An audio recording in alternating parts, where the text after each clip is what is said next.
Welcome back to the class.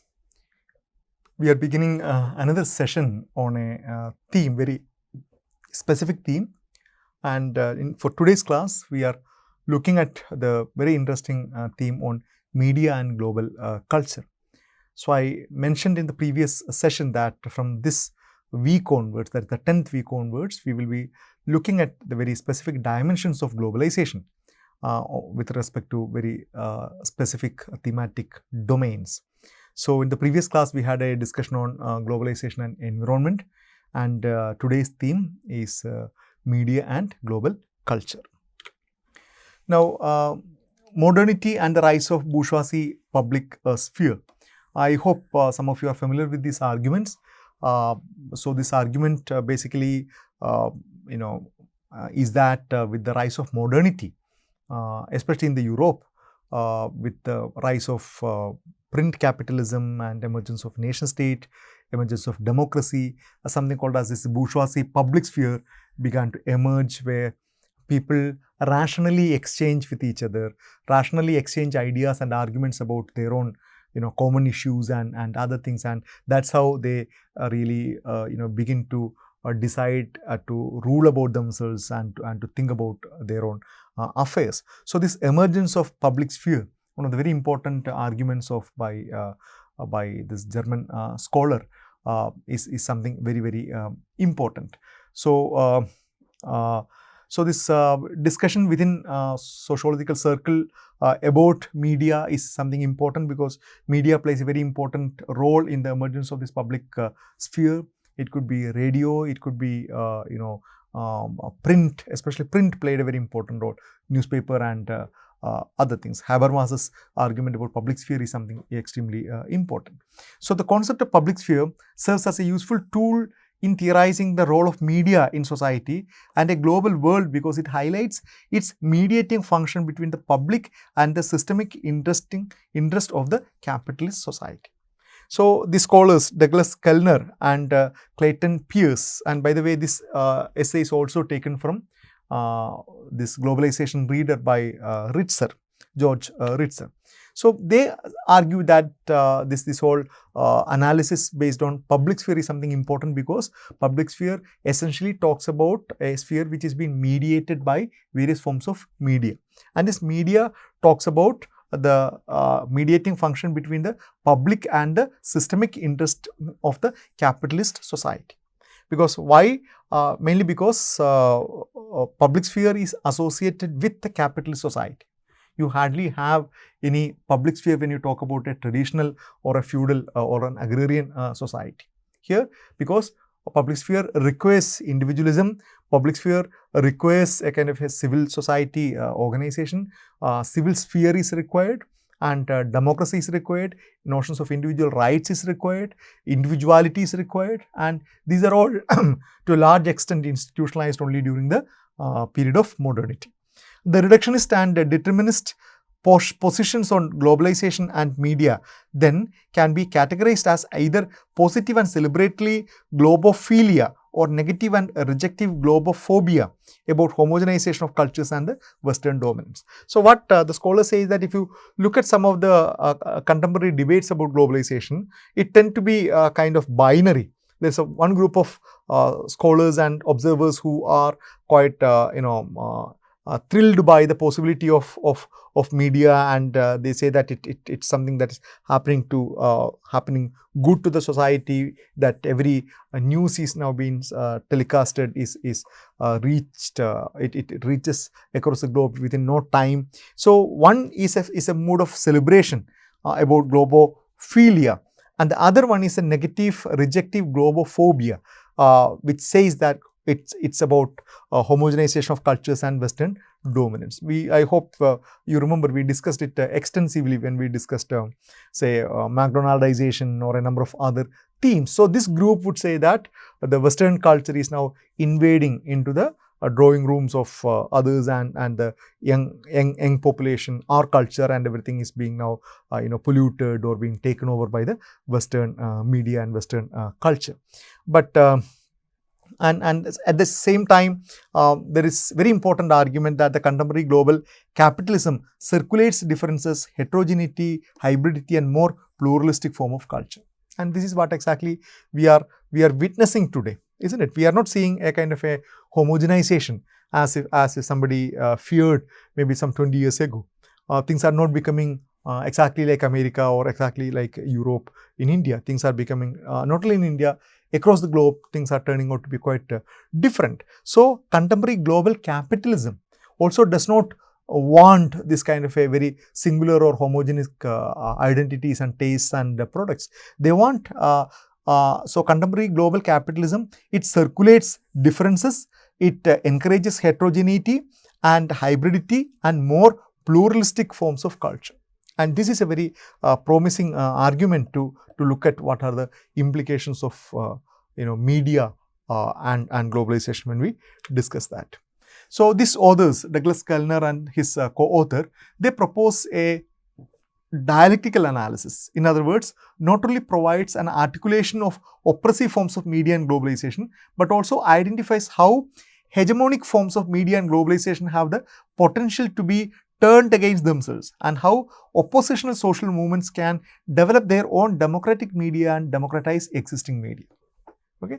So, this is a very interesting argument. They are proposing a dialectical analysis in which the argument that this major media tsars or media companies, media tycoons, that it's not as simple as that they are taking over this whole media world, but it's also really reproducing. It's also producing quite a lot of contradictory effects and contradictory processes. Thereby, a host of social movements and others are resorting to the similar forms of media and to larger democratic ideals and larger and much nobler causes of democratic emancipation, for the articulation of rights and host of other things. So, it's not a very negative or a very, very dismal picture that the authors want to paint, that every entertainment industry, every media is being taken over by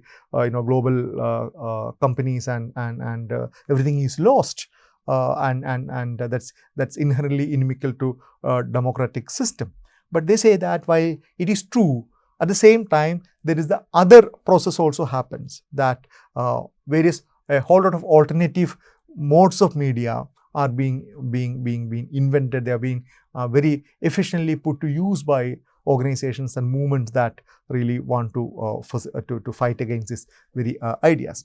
So, global media outlets are overwhelmingly shaped and determined by transnational corporate interests. And I don't think that I need to elaborate that. If you look at the global, global corporations, starting with the Star Networks or a number of other major Walt Disney corporations or number of other things, we know that how corporatization has now been the order, but it has now become more aggravated and leading to very strong monopolies over the world, and how business interest, a very, very specific business interest, is entangled with the kind of media industry. So none of the medias, even in India, is free from this corporatization. No media is completely free from that. You know that every major, for example, the industrialist of Mukesh Ambani. Mukesh Ambani has a huge business interest in media.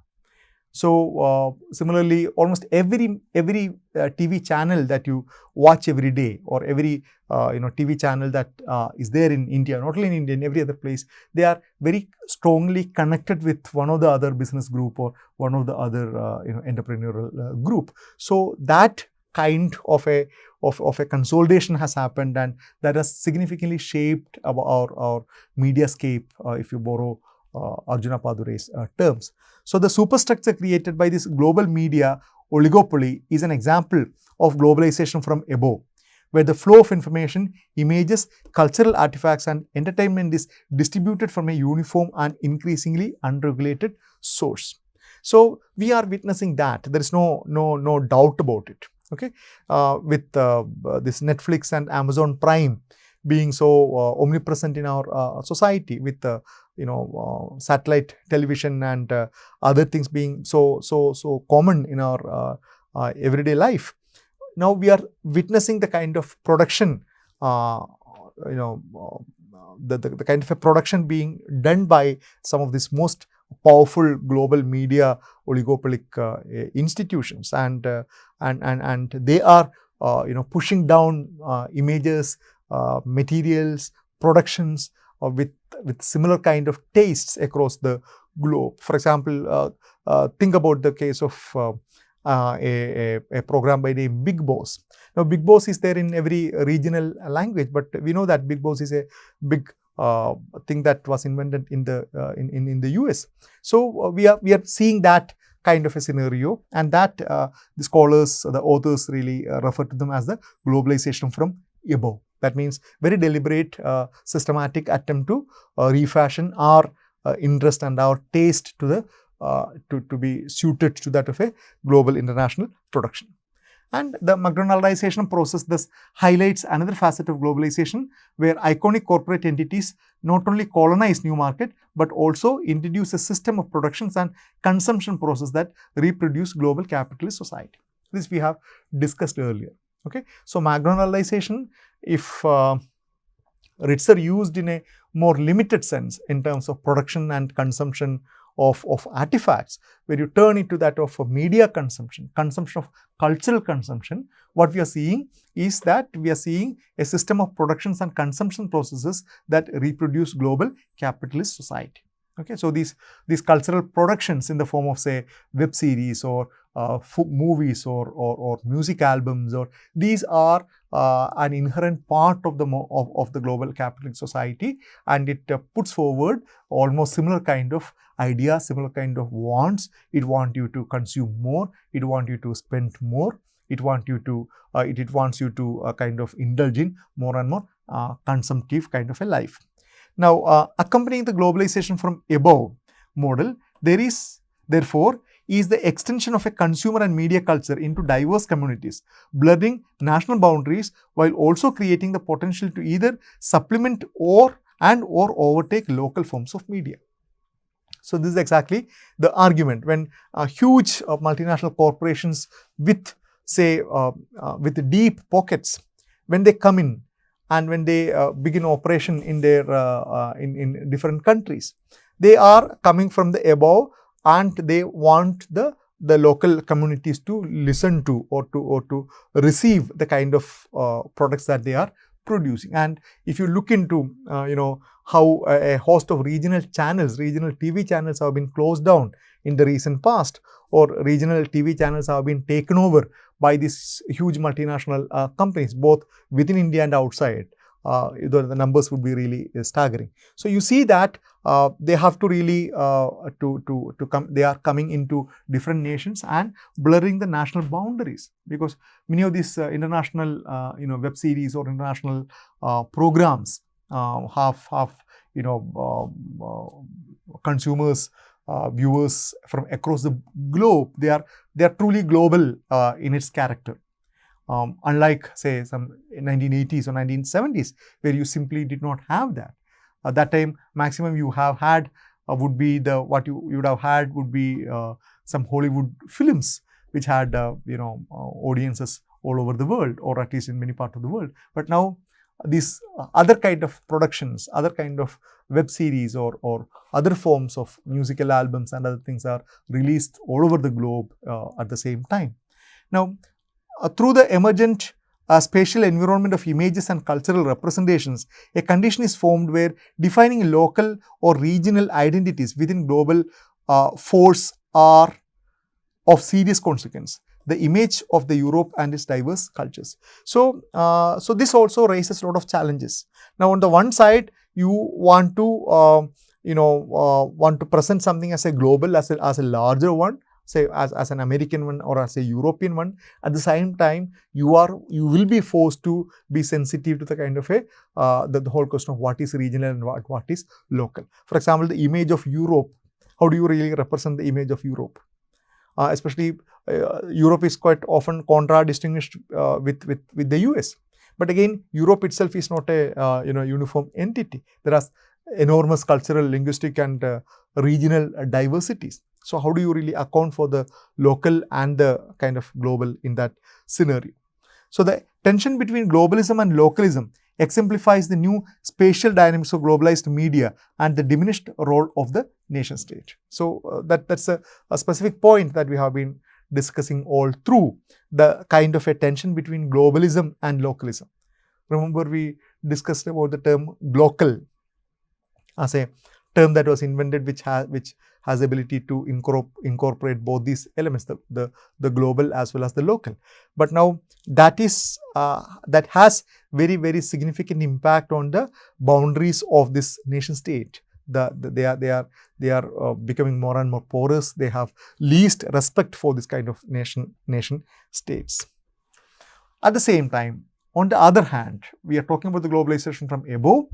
At the same time, on the other hand, the possibility of globalization from below has begun to manifest itself through transnational alliances between groups that are struggling for better wages, working conditions, social and political justice, environmental protection, and more democracy, freedom, and social justice worldwide. And this point we already discussed in the last week. I hope you remember when we discussed the World Social Forum, when we discussed the World Justice Movement, when we discussed the argument that labor, gender, and environment could be three families of social movement that can help in building a counter-hegemonic globalization. We were discussing exactly the same point. So the other argument is against this globalization from above, as if as that some powerful say multinational companies are imposing certain cultural agenda on the people. The scholars argue that we are also witnessing a globalization from below. Grassroots level movements are able to now network with the similar kind of movements across the globe, and they are able to resist quite a lot of such kind of impositions, and they are able to very creatively negotiate and creatively engage with this process of globalization. And many times for the larger goal of protecting human rights or a far better and equitable and equal and just society. So renewed emphasis on local and grassroots struggles that have put dominant economic forces on the defensive in their own backyard, often disseminating media and messages over the internet. You look into a host of interesting say arguments about new social movements, how new social movements have sprung up across the globe. Movements for say cultural rights, movements for sexual rights, sexuality rights, movements for environmental rights, movements for linguistic rights. So these are all the kind of movements which are a kind of a products of globalization, and they have many times they have fought very hard with very powerful multinational companies. One of the immediate examples that comes to my mind is a very well-known struggle in Plachimada in Palakkad district of Kerala, where the local population fought very, very fervently against Coca-Cola company, alleging that the company is depleting their water source. And finally, the company had to close down and then leave the place. And I think the state government also intervened by making a law. So what we are seeing, or n number of cases in India as well as in other places where local population is fighting some of the very huge mining companies or huge multinational companies by evoking the language of rights and cultural rights. So in each of these struggles, the use of media, the use of network, the kind of connections and networks that they were able to establish across the globe turned out to be very, very useful. They turned out to be very, very powerful. So we are not seeing a game that is completely lost as per the scholars. We are also seeing very fascinating counter movements. We are seeing very fascinating initiatives from the grassroots for the larger glory of human beings.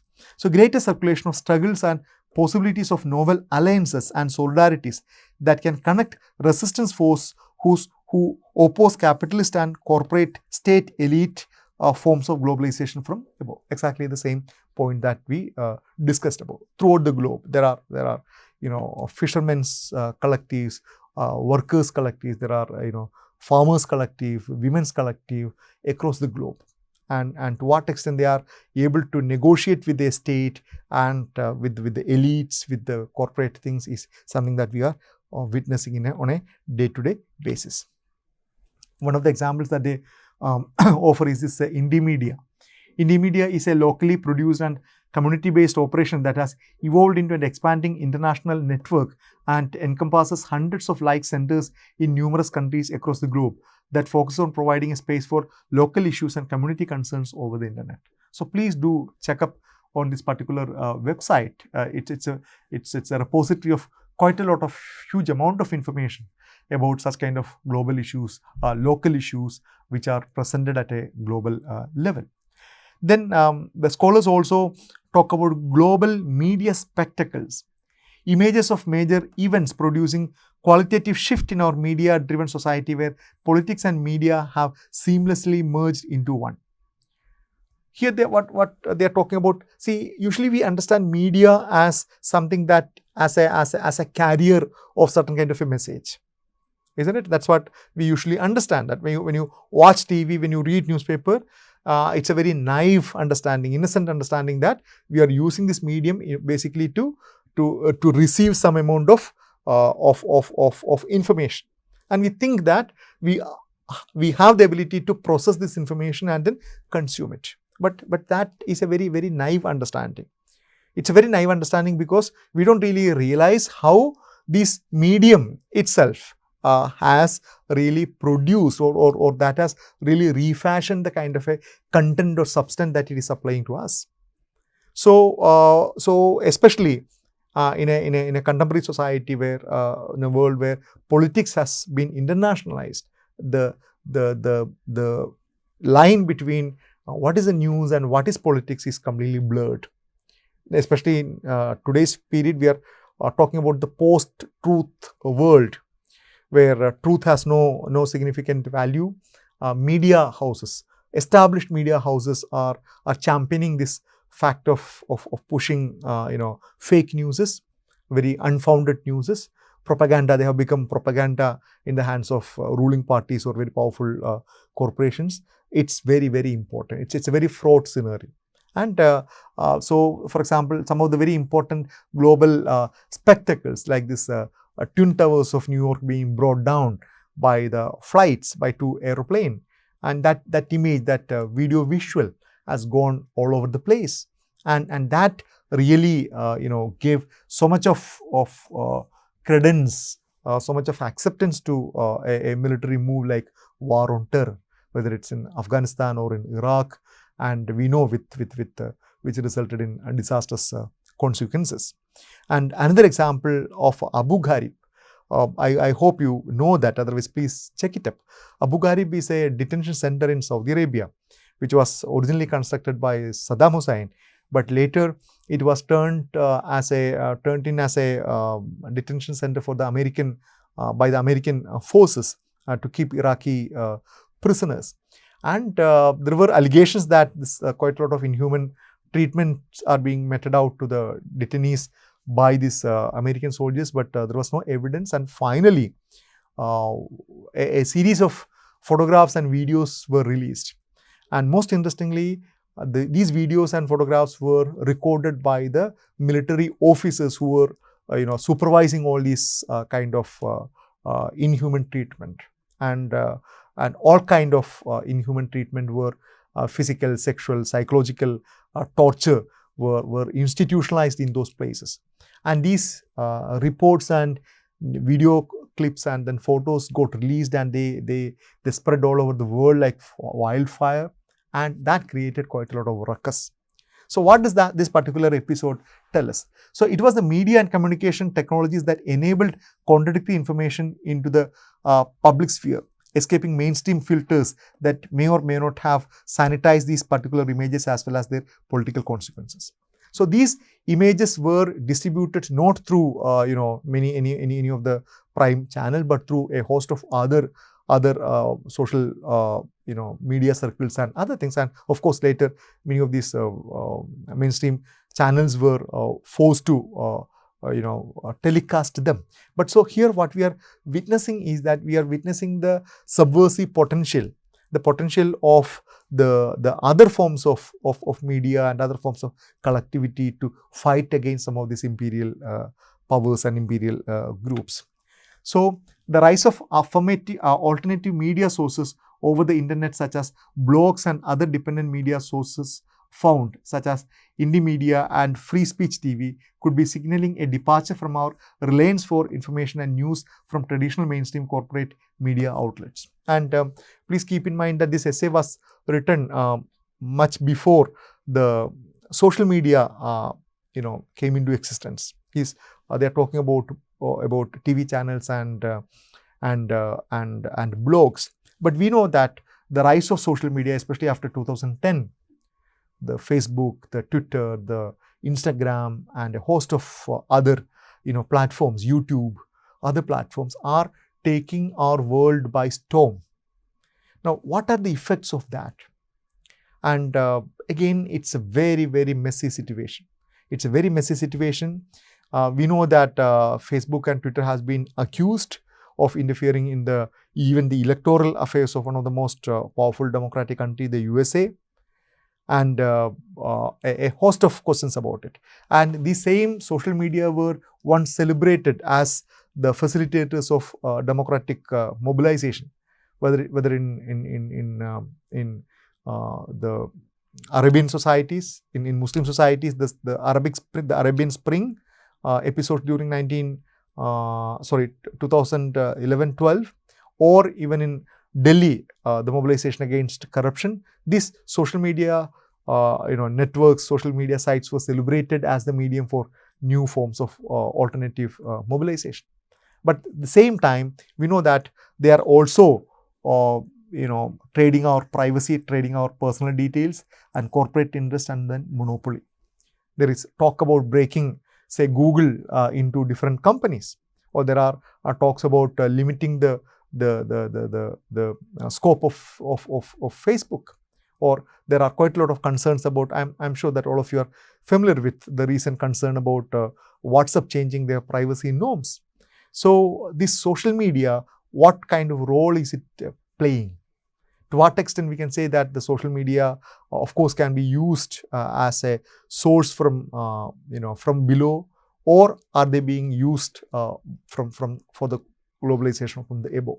Again, there is no clear-cut answer. It's not a yes or no kind of situation. It's not black and white scenario. It's more complicated and vexed scenario. It's a fraught scenario.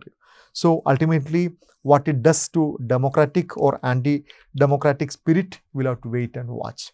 But it escapes every easy generalizations. The contemporary media and culture scenario escapes every easy generalizations. It escapes all kind of easy conclusions. It's not as rosy as that everybody thinks. It's not as gloomy as some others tell as well. So what is important for us is to keep a very, very constant vigil and be sensitive to the kind of changing transformations in this particular field. Okay, so I'm concluding here now, and we will meet for the next class. Thank you.